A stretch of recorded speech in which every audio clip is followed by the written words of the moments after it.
Vie Abondante TV est spécialisée dans la production de vidéos gospel et la prédication de l'évangile de Jésus-Christ de Nazareth.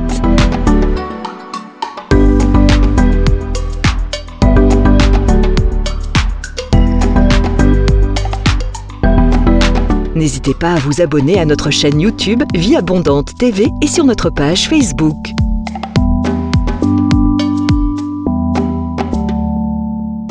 Retrouvez-nous en quelques clics sur notre site www.vieabondante.tv.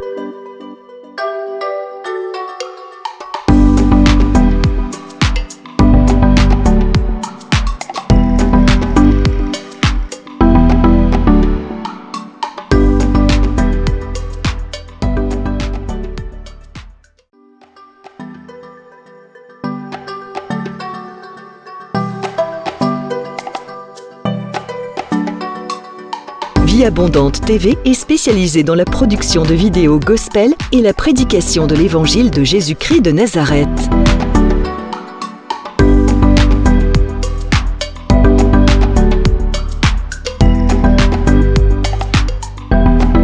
N'hésitez pas à vous abonner à notre chaîne YouTube Vie Abondante TV et sur notre page Facebook.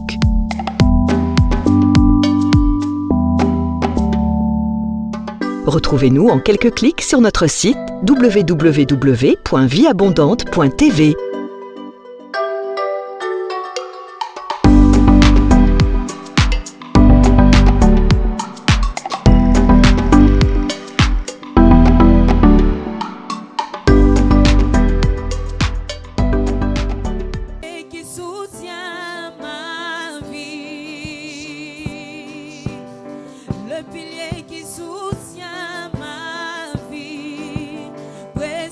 Jésus, le pilier qui soutient ma vie. Précieux Jésus, le pilier qui soutient ma vie. Tu es le pilier qui soutient ma vie. Le pilier qui soutient ma vie.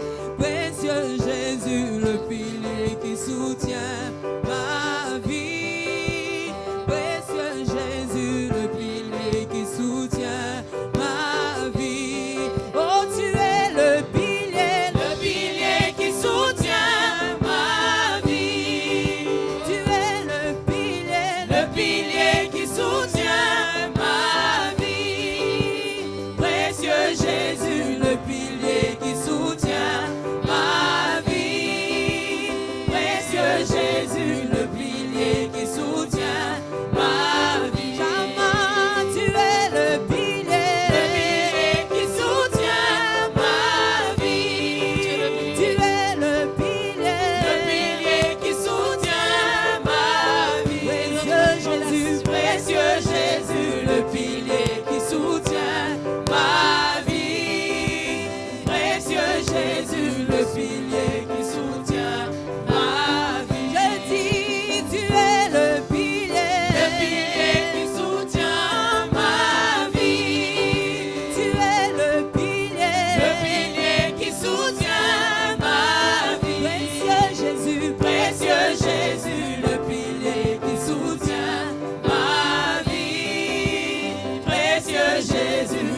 tu es Dieu. Oh ouais. Et même si tes promesses duraient longtemps, comme l'oiseau rare au soir du printemps. Je sais que tu ne dépendras jamais du temps. Je proclame, tu es Dieu. Oh, même si les hommes n'arrivaient plus à chanter ta louange, le chant d'oiseaux s'élèveront vers toi. Même si les hommes ne voulaient plus célébrer ta louange, les pierres s'élèveront pour t'acclamer. Le temps peut s'arrêter et les étoiles tomber du ciel. Tu es Dieu, ton règne n'a pas de fin. Yahweh, le temps peut s'arrêter et les étoiles tomber du ciel. Tu es Dieu, ton règne n'a pas de fin. Oh, même si les hommes n'arrivaient plus à chanter ta louange, les chants d'oiseaux s'élèveront vers toi. Même si les hommes ne voulaient plus célébrer ta louange, les pierres s'élèveront pour t'acclamer. Le temps peut s'arrêter et les étoiles tomber du ciel. Tu es Dieu, ton règne n'a pas de fin. Prière, et je vous salue tous là où vous êtes. Avant de commencer, nous allons prier ensemble. Père, je te remercie, je te rends grâce. Je te bénis pour ces moments que tu nous accordes, Seigneur. Je te bénis pour les hommes et les femmes qui sont très nombreux à nous suivre à l'école de la prière. Père, j'ai prie que ton esprit de prière s'y pose sur tout un chacun d'eux. Je prie que ton onction de prière, ton esprit de réveil, se pose sur les hommes et les femmes qui sont en train de nous suivre cet après-midi. Père, je demande ta main les toucher, ton esprit les convaincre. Et que, Père, ceux qui n'arrivaient plus à prier, qu'ils soient capables de prier, de se lever dans la prière. Père, j'ai prié pour cette armée de prière qui s'est levée. Et je laisse cette parole entre tes mains, loin là, touche de vie, communique l'esprit de prière dans la vie de tout un chacun. Père, je te remercie pour l'exaucement au nom de Jésus-Christ. Amen. Donc, bien-aimés dans le Seigneur, le thème de notre leçon d'aujourd'hui à l'école de la prière, c'est que comment prier pour avoir des victoires remarquables. Comment prier pour avoir des victoires remarquables. Et nous allons prendre deux modèles dans la Bible pour montrer un principe essentiel. Et je sais que nous sommes dans les derniers temps où le diable s'est levé. Nous sommes dans les derniers temps où le combat spirituel est au plus haut niveau de son existence. Nous sommes dans les derniers temps où le diable envoie sur la terre des immondices, de la destruction. Et les saints doivent être préparés à affronter la dimension la plus élevée de la bataille dans l'esprit. Afin que nous ayons des victoires incontestables, des victoires remarquables et faire avancer le royaume de Dieu. Nous allons ouvrir le livre de Daniel chapitre 6, les versets 10 et 11. Je lis la parole du Seigneur. Lorsque Daniel sut que le décret était écrit, il se retira dans sa maison où les fenêtres de la chambre supérieure étaient ouvertes dans la direction de Jérusalem. Et 3 fois le jour, il se mettait à genoux, il priait et louait son Dieu comme il le faisait auparavant. Alors ces hommes entrèrent tumultueusement et ils trouvèrent Daniel qui priait et invoquait son Dieu. Amen. Bien-aimés, je vais déjà vous dire quelque chose. Daniel était un jeune esclave juif qui a été amené à l'époque de Nebuchadnezzar qui régnait sur Babylone. Et il a été instruit à servir Nebuchadnezzar. Mais quand vous regardez la vie de Daniel, vous allez trouver que Daniel était un homme qui a pu régner sur Babylone pendant 3 règnes différents, pendant 3 royaumes différents. Bien-aimé, Daniel a régné sur Babylone à l'époque de Nebuchadnezzar. Nebuchadnezzar est parti, son fils Belchazzar est arrivé. Daniel était toujours en train de régner sur Babylone. Et Belchazzar est parti, Darius est venu, Daniel était toujours en train de régner sur Babylone. Comment un jeune esclave pouvait-il régner dans un pays étranger pendant 3 dynasties différentes? Donc, bien aimé, cela explique que Daniel, c'est Dieu qui l'a placé là. Et la grâce qui était dans la vie de Daniel, aucun homme ne pouvait l'enlever. Je suis en train de dire à quelqu'un ce soir, si Dieu t'élève, aucun homme ne peut t'abaisser. Mais si Dieu t'abaisse, aucun homme ne pourra t'élever. Si Dieu ouvre une porte pour toi, aucune personne ne peut fermer cette porte. Mais pour que tu arrives à marcher dans une grâce puissante, à une puissance assez élevée, pour vaincre toute opposition de ta vie, il y a une vérité qui apparaît dans ces passages. Daniel nous livre les secrets de sa vie. Daniel était un homme de prière, malgré ses occupations. Mais Daniel priait tous les matins, Daniel priait à midi et Daniel priait le soir. Pourquoi la Bible nous parle de ces secrets? Parce que le Seigneur veut nous révéler que dans une journée, il y a des moments où l'activité spirituelle est intense. Et là où les saints doivent se concentrer et vaquer à la prière. Bien-aimé, si tu veux être un vainqueur, tu dois être une personne qui se lève tôt. La Bible nous dit en Marc chapitre 1, verset 35, le Seigneur Jésus s'est levé tôt, pendant qu'il faisait encore nuit, et il allait dans un lieu secret et il priait. Bien-aimé, avant de rencontrer les hommes, avant de rencontrer les circonstances, rencontre ton Dieu. Bien-aimé, l'échec que beaucoup de chrétiens ont, parce que parfois ils peuvent sortir de leur maison sans avoir passé suffisamment de temps dans la présence de Dieu. Quand vous vous levez de votre sommeil, c'est le moment favorable de commencer à prier, avant que le monde ne puisse vous envahir. Avant de rencontrer les gens, rencontre ton Seigneur. Très tôt le matin, et je conseille les enfants de Dieu de se lever vers 5 heures du matin, de se lever vers 6 heures du matin, quasiment de se lever beaucoup plus tôt, pour vaquer à la prière calmement, sans courir, avant d'aller dans leur lieu de travail, avant d'aller dans leur église, avant d'aller dans leur ministère, avant d'aller dans leurs occupations. Un enfant de Dieu doit passer du temps dans la prière, très tôt le matin. Il doit aussi passer du temps dans la prière en mi-journée. Pourquoi? C'est pour maintenir la présence de Dieu sur lui. Bien aimé, quand vous avez prié le matin, jusqu'à ce que vous arrivez le soir, vous allez vous rendre compte qu'à un moment donné, vos pensées commencent à vaciller. Vous allez voir qu'au début d'après-midi, vous commencez à penser à autre chose qu'à Jésus. Vous commencez à penser à autre chose qu'aux choses spirituelles. Pourquoi? Parce qu'à mi-journée, vous avez besoin encore de rafraîchir votre esprit dans la communion avec le Seigneur. Et la Bible nous dit que Daniel, à midi, priait. Je dis toujours aux gens, quand vous comprenez l'importance de la prière, vous allez prier.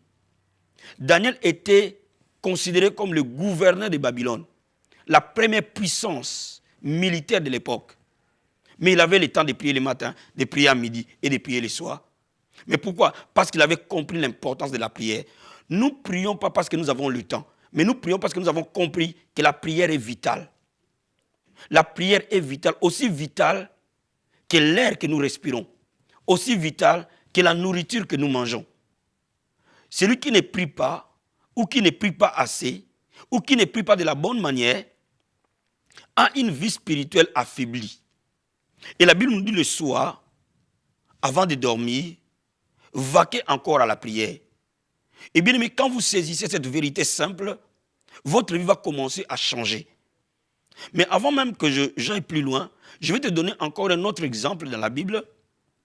Un roi qui a pratiqué les mêmes principes que Daniel. Bien aimé, on va ouvrir le livre de Psaumes, chapitre 55, verset 17 à 20. Je lis la parole du Seigneur. Moi, j'écris à Dieu, et l'Éternel me sauvera. Le soir, le matin et à midi, je soupire et je gémis, il entendra ma voix. Il me délivrera de leur approche et me rendra la paix, car ils sont nombreux contre moi. Dieu entendra et les humiliera, lui qui de toute éternité est assis sur son trône, car il n'y a point en eux de changement, ils ne craignent point Dieu. Je veux d'abord qu'on souligne quelque chose. David dit, Dieu me délivrera de mes ennemis et me rendra la paix. Dieu entendra ma prière et humiliera mes ennemis. Pourquoi? Parce que le matin, à midi et le soir, je prie. Je crie à Dieu. Bien aimé, parfois ton premier ennemi, c'est le diable. Ton deuxième ennemi, c'est toi-même, c'est ta propre chair. Ton troisième ennemi, c'est ton ignorance. Ton quatrième ennemi, c'est parfois les circonstances et les gens qui t'entourent. Mais la Bible nous dit, Dieu humiliera ses ennemis quand tu vas vaquer à la prière. Donc voilà pourquoi je suis en train de te dire, quand tu vas mettre ces principes en place, tu vas commencer à avoir des victoires. Mais je vais te souligner quelque chose. Tout ce que l'homme voit comme bénédiction n'est en réalité qu'une victoire. Le jour où tu te maries, cela veut dire que tu as eu la victoire sur le célibat. Le jour où tu as des enfants, cela veut dire que tu as eu la victoire sur la stérilité. Le jour où tu prospères, cela veut dire que tu as eu la victoire sur la pauvreté. Le jour où ton ministère décolle, cela veut dire que tu as eu la victoire sur le prince des ténèbres qui occupe le lieu là où tu as implanté ton ministère. Donc toute bénédiction est à la base une victoire. Et la Bible nous dit, quand nous mettons cette stratégie de prière en place, le Seigneur humiliera nos ennemis.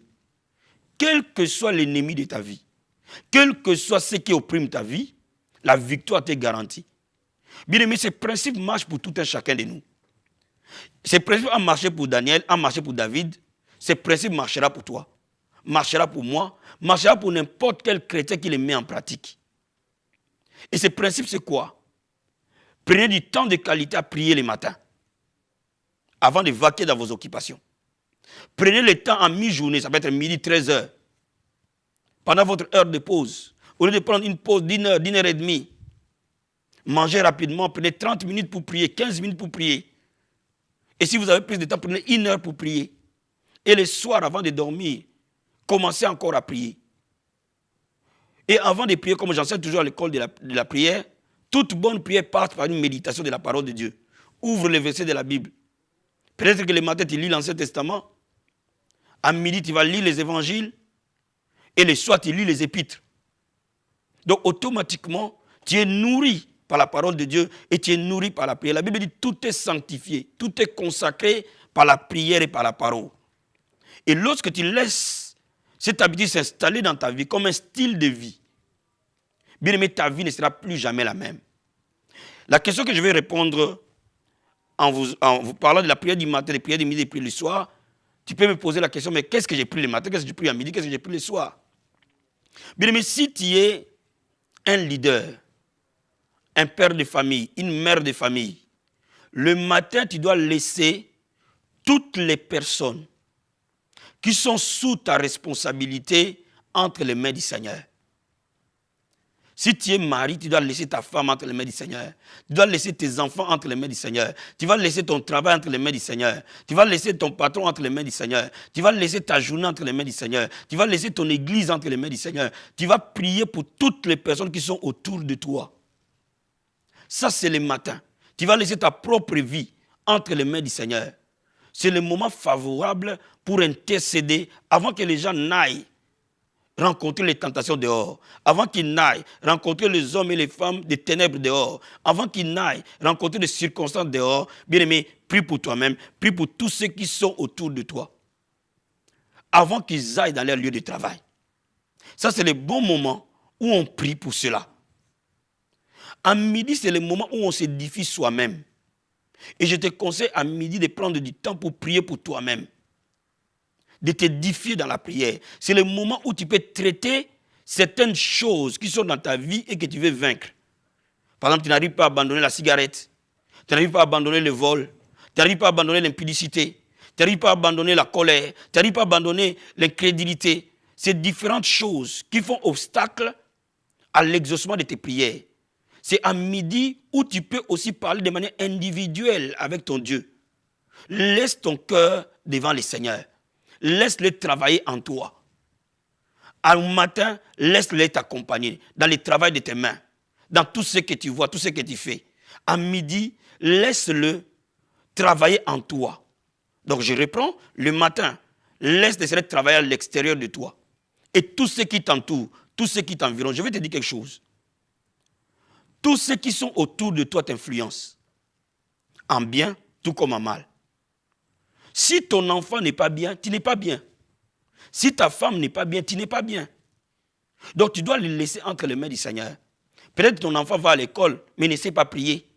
Mais toi, tu es une mère de famille. Prie pour cet enfant. L'enfant pour qui on prie, on trace sa destinée. Aujourd'hui en Europe, beaucoup d'enfants sont dans la drogue, sont dans des choses pas bien. Mais pourquoi tu vas laisser ton enfant être sous influence du monde?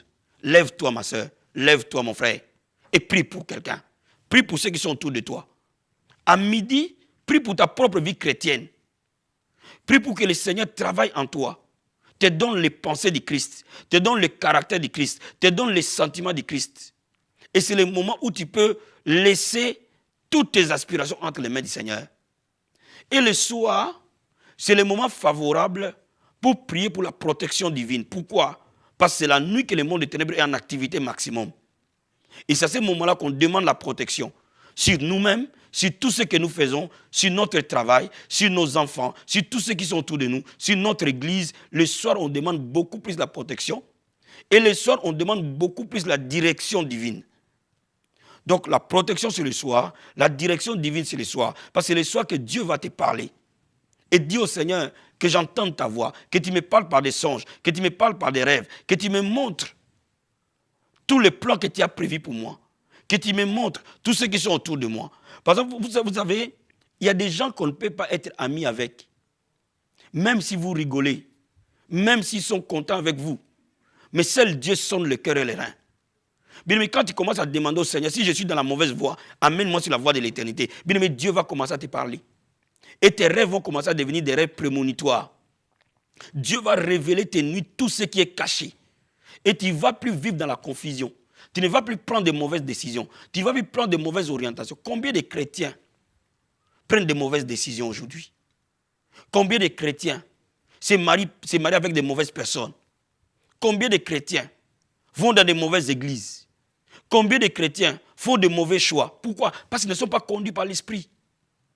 Et le soir, c'est le moment favorable pour toi de demander la protection divine et de demander la direction divine. Et vous allez voir que si vous le mettez en place, votre vie de prière ne sera pas monotone, elle sera très enrichissante. Le matin, vous priez pour tout l'environnement qui vous entoure. Et vous priez pour le travail de vos mains. Pourquoi? Parce que vous allez travailler. Même si vous êtes pasteur, vous allez aller travailler dans votre église, dans votre ministère. Si vous êtes en plein temps, vous allez travailler dans votre ministère. Si vous êtes en mi-temps, vous allez travailler à l'extérieur et venir travailler dans le ministère après. Si vous avez un travail professionnel, vous allez aller dans votre travail. À ce moment-là, le travail de vos mains, vous le laissez entre les mains du Seigneur. Votre famille, entre les mains du Seigneur. Votre femme, vos enfants, entre les mains du Seigneur. Vos projets, entre les mains du Seigneur. Et vous demandez la paix de Dieu vous accompagner, la direction de Dieu vous accompagner. À midi, vous travaillez sur vous-même. Et vous demandez au Seigneur de vous changer, de vous transformer. Bien aimé, je dis à quelqu'un, la chair ne peut pas vaincre le péché. La Bible dit, si vous marchez par l'esprit, vous n'accomplirez pas les œuvres de la chair.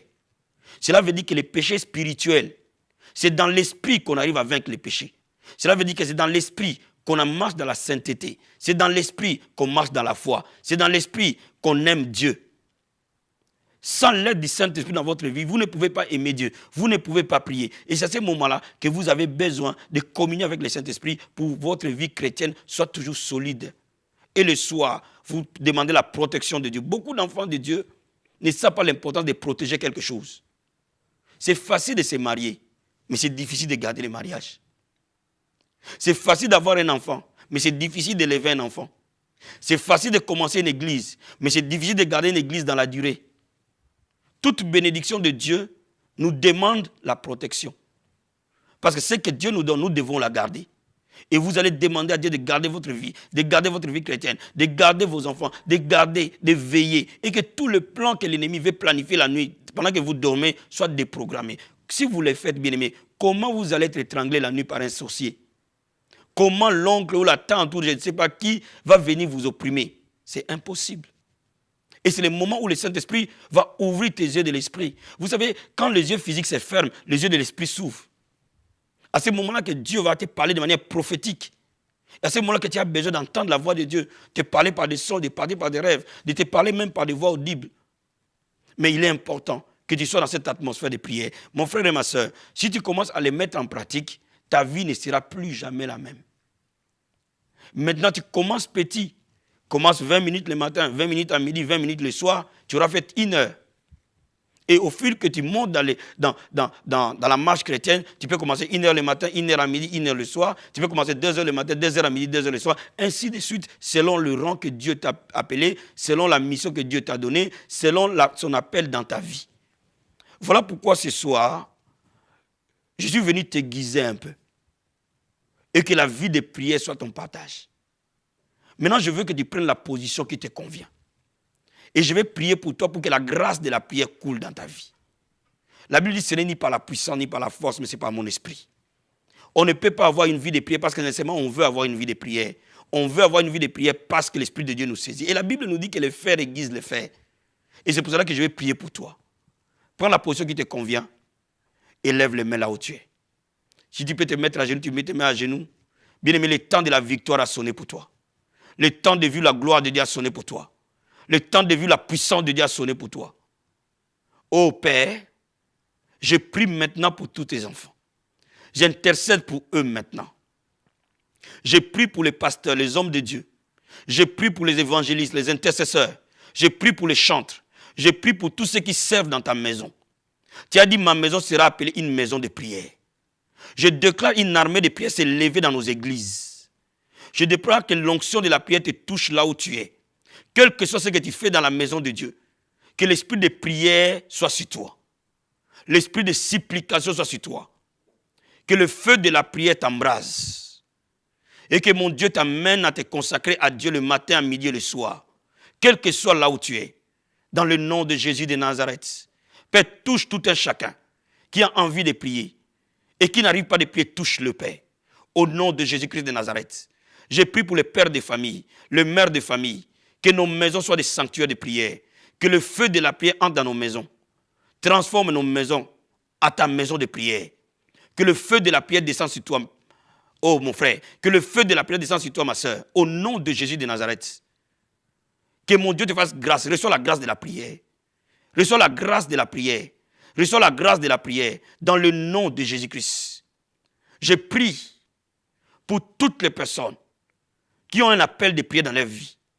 Que dans cette nation s'élèvent des sentinelles. Des hommes et des femmes qui consacrent la vie à prier pour que les réveils naissent en France et que les réveils entrent dans tous les pays francophones. Dans le nom de Jésus-Christ. Que nos églises soient transformées en sanctuaires de prière, en lieux de prière, au nom de Jésus-Christ.